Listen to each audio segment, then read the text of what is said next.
Travel adventures bring a lot of positive aspects into our life and help us to be resilient to overcome everyday tribulations.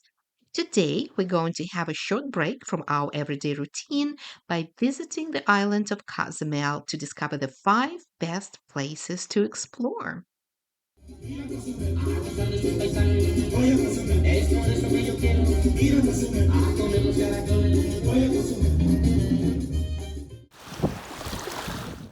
What is the main attraction in Cozumel?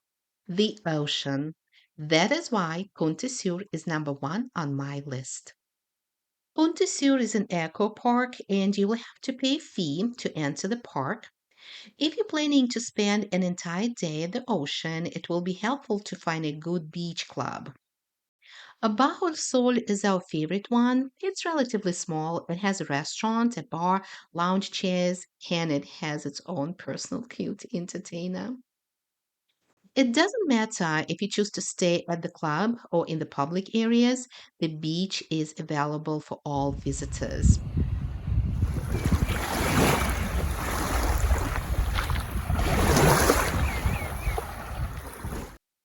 Punta Sur is a great place for snorkeling. However, if you're not an experienced snorkeler, I would recommend joining a guided snorkeling tour.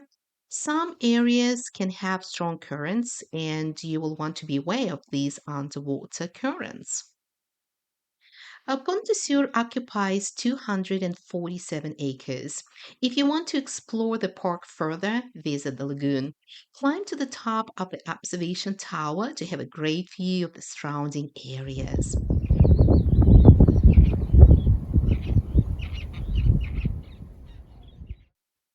And the day we came to the lagoon, we didn't see any flamingos, but we had a chance to see crocodiles having an afternoon nap. Just keep your phone because if you drop the phone here into the water, a lot of alligators. The guide said 300. Living here 300. If you have enough time and feel strong, climb to the top of the lighthouse to see the panoramic view of the island. The view is great.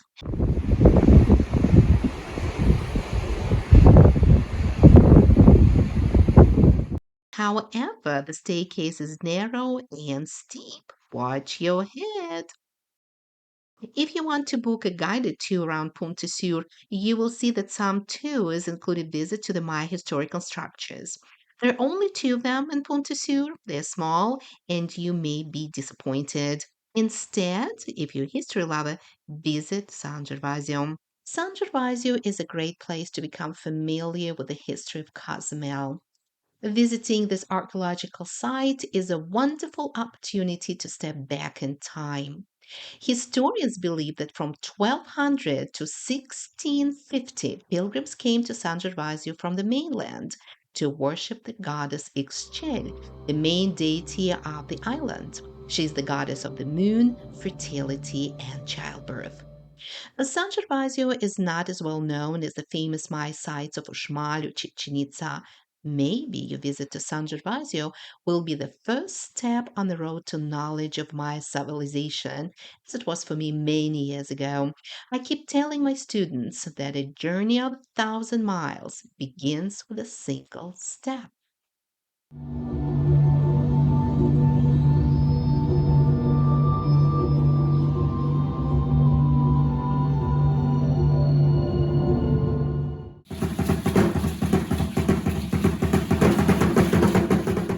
If you want to see something different, watch the performance of the ritual Maya ball game. When the first Spanish conquistadors landed on the Yucatan Peninsula in 1519, they discovered a strange new world full of mysterious traditions and religious cults. One of the ceremonial rituals was the Pok-ta-Pok ball game. Pok-ta-Pok! Umaye Sukunesh! Umaye Maya! The players were divided into two teams. During the game, the opposing players tried to direct a heavy ball through the ring attached to the vertical wall. The players could bounce the ball into the ring only with the help of their hip, elbow, or shoulder.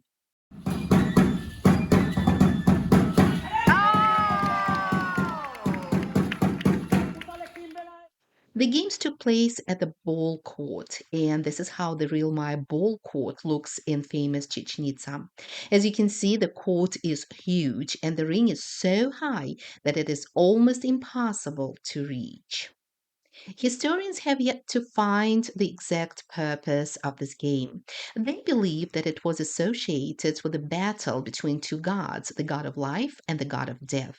Most of the time, the game concluded with a ritual human sacrifice, but not here, not in Cozumel. Human sacrifice took place only on the mainland of Yucatan.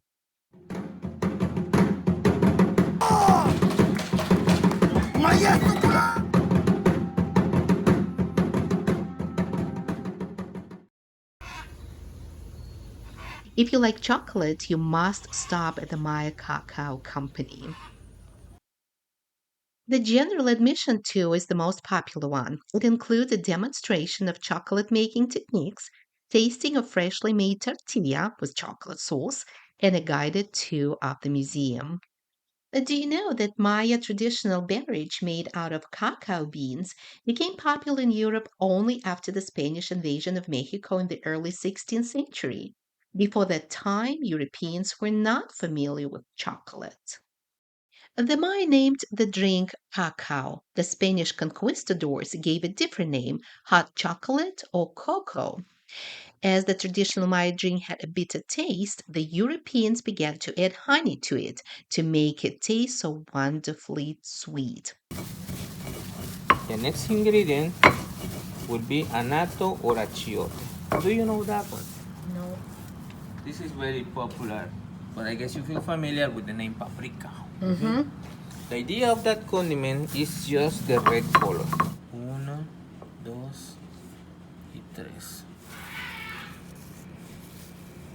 Thank you. You're welcome. Kuzla. This is chocolate, huh? Fortune Kuzla. Say it in English, please. Very good. Very oh my tasty. goodness. Okay, how about if I try banana? Banana.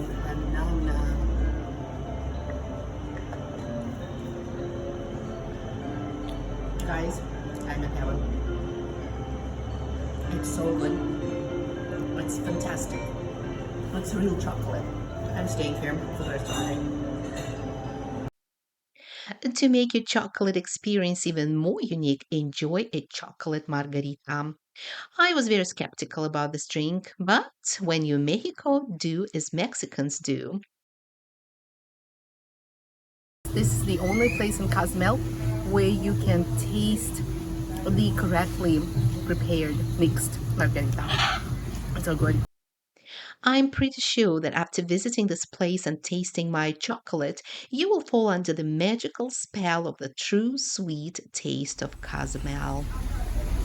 Hi, baby. How are you? Very good. Our last stop is San Miguel, the main town of Cozumel. San Miguel is well known for its dining experience. You will never ever be hungry in Cozumel. Most of the restaurants and bars are located in the city center of San Miguel, but not so many tourists know about Pancho's Backyard Restaurant. Not everyone can find this restaurant as it's located a little bit away from the city center and it's also hiding at the back of the store. When you see this cute donkey, you are at the right place. Usually, I don't promote any restaurants because all of us have different preferences in food, but this place is unique. I love the Spanish atmosphere of the restaurant. The food is delicious. This is the place you may taste the best dessert, fried ice cream. No, no, it's not a baked potato. It is fried ice cream. Don't be tricked by its look and size. The dessert is yummy.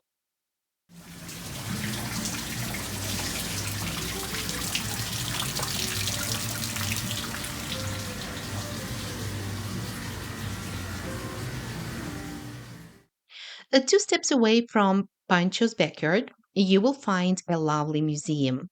Right now, we are on the museum's top terrace, and I want to show you where we are. Off to your right is Pancho's backyard. On your left, you can see the ferry boat terminal, which is located in the city center of San Miguel. So the museum is literally 2 steps away from the city center, and it's very easy to find. The museum has interesting expositions dedicated to the history of Cozumel, Spanish colonization of the island, and even a great explanation of the hierarchy of the ancient Maya gods, which is very complicated. In Cozumel, nowadays, some people still speak the Maya language.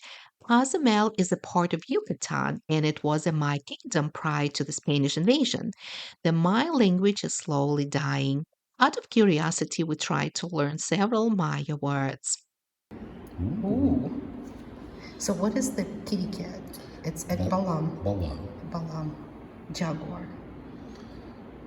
Ak. Hawk. I think it's the turtle. Probably.